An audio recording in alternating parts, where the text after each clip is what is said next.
Life in a world that keeps changing. Think that it's progress you're making. Copy and paste pretty faces all the time. Pictures so perfect we play through, only cause you set up the angle. Web that you weave got us tangled, caught in what's before our eyes. Show off your fantasy reality, whoa, that's yours, but I'll keep doing mine. You'll be living your good life. Catch a glimpse from the... Hi guys, welcome back to my channel. Okay, so it's really super early in the morning, so if I'm talking too quietly for you, I do apologise. But everybody's asleep. It's like 5 o'clock in the morning and we've got loads to do today, but I really wanted to get this video out for you guys. So I am doing this video. This is my 19 to 20 week video, and there's a few bits to update on. There's not really much that's changed, you know, with symptoms, cravings, that kind of thing. That hasn't really changed that much. I have got some notes because, you know, one thing in pregnancy that I will always have is my memory is rubbish, so I have to write everything down. Okay, so let's start with my cravings. My craving has been exactly the same since the beginning. It is just cold drinks, icy cold drinks. That's the one thing that's stuck around, and it's still going. I walk around with this. It's like a 8-hour cup. It keeps it either hot for 8 hours or freezing cold for 8 hours. So I fill that up with ice and then just fill it up with water and just kind of carry that around and keep refilling it throughout the day. So that's like my continuous craving is icy cold drinks.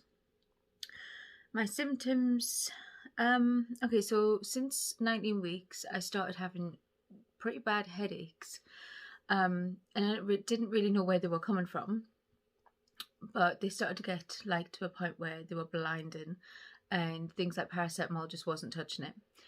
So I did a little bit of digging around, you know, and it turned out that I was actually really dehydrated and I needed just to be drinking more fluids. Despite the fact that I was already drinking absolutely tons of water, I was still dehydrated.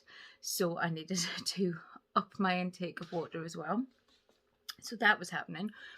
Another thing I started to feel as well at the beginning of 19 weeks, when we were going out, I was really achy and fatigued, and that's kind of continued up till now. And yeah, just my body was just like, as much as I was pushing through and going, you know, going and doing what I need to do, it just felt like I just wanted to lie down and just go to sleep.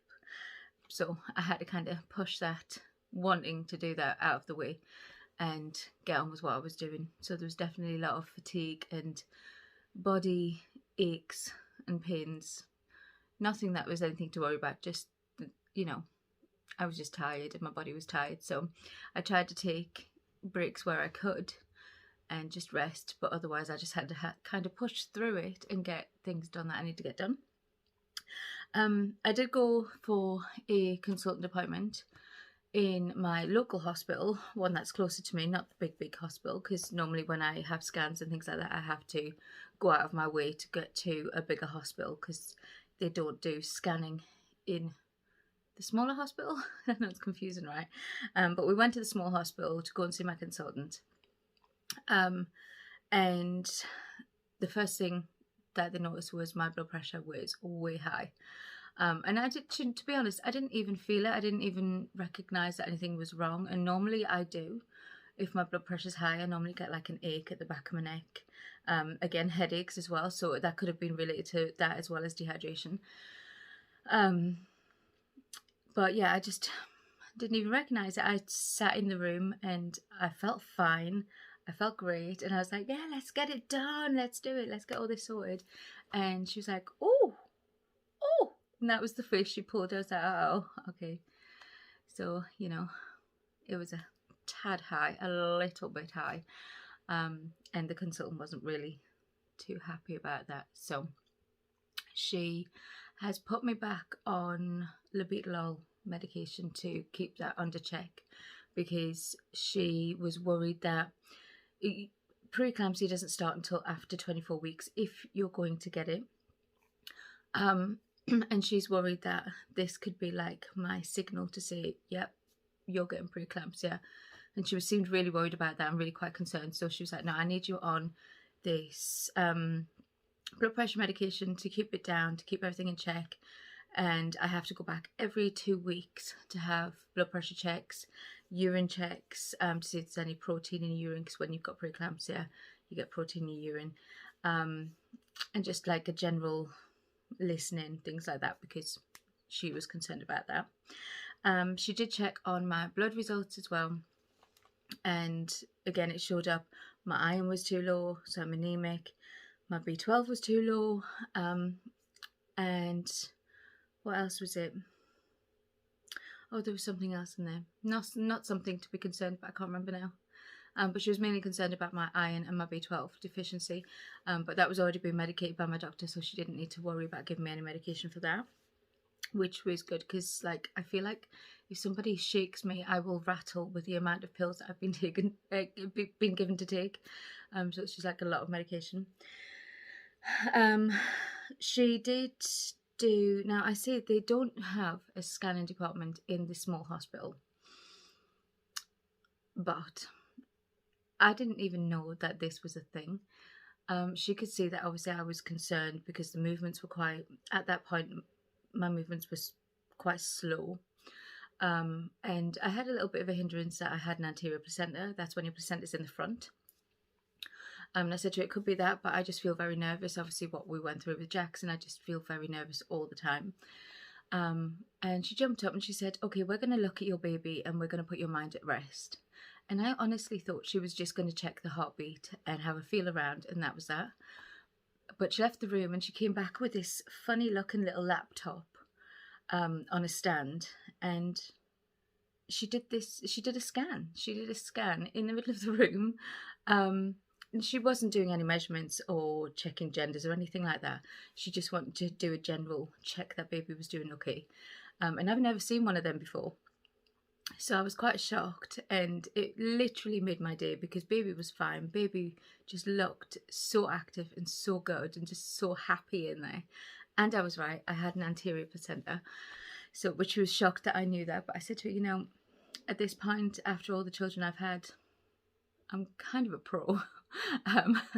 So, yeah, but baby was good. Baby was doing really, really good. So that made my day. That gave me the smiles for the rest of the whole day that we were out, which was lovely. As for movements now, movements are actually a lot bigger and a lot heavier and just a lot more prominent in general. And we're starting to get a routine. Slowly but surely we're starting to get a routine. And it's more like this baby is nocturnal. As soon as I lay down in bed, baby is kicking away. So, yeah, nocturnal baby. But I'm actually really excited about that. I couldn't care less if it was early hours of the morning. I couldn't care less if it was the most inappropriate time ever. I don't care. As long as it's kicking and I know everything's absolutely fine in there. Obviously, I still do feel very stressed out and still do feel very nervous about just the pregnancy in general. I just want to get to that 30 weeks mark. That's kind of where I want to be, you know, before I kind of start settling down and saying, right, okay, everything's okay. I just want to make it there because I know that at that point, baby is big enough, and I don't want to say viable. I think viable is a horrible word, but that is just it. Baby is viable enough to survive at that point. I don't want to be giving birth at that point. I want to be making it to at least 38 weeks before I give birth. But I just want to make it to 30 weeks before I settle myself down and say, okay, everything's fine. So yeah, that's what's going on at the moment. And I wanted to update you guys because I know that you're all very eager to find out what's been happening. But it's going good. Besides all the stress that's been going on, it's going good. We are due our 20-week scan. It's been delayed because I did get a positive lateral flow test for COVID, but it turned out that that was just a false positive. My PCR test came back negative, and I was absolutely fine. I've checked like 50 million times over. I had 2 positive lateral flows, I had 1 negative PCR, and then I had another negative lateral flow, so I don't really know what was going on there. So we had to reschedule my scan, so that happened. So yeah, we will be doing a gender reveal. We won't be doing anything like massively big. I think we're just going to do maybe a popper or something like that to show the kids. I think I've got a little bit of a... I think it's a girl. A lot of people think it's a boy. My 4-year-old thinks it's a girl. She keeps saying to me, "Mommy, baby's a girl." I'm saying she's 4. She hasn't even turned 4 yet. She turns 4 in like a week. But she keeps saying to me, "Mummy, it's a girl baby. I know it's a girl baby." I think that's it until we go for a scan. That's about all I can update you on. So I hope you liked this video. I hope this gave you what you needed to hear, because I know that you're really eager to see what's going on, especially after what happened with our last pregnancy. So if you did, give it a thumbs up and definitely hit the subscribe button if you haven't already. And I love you all, and I'll see you in the next video. Bye for now.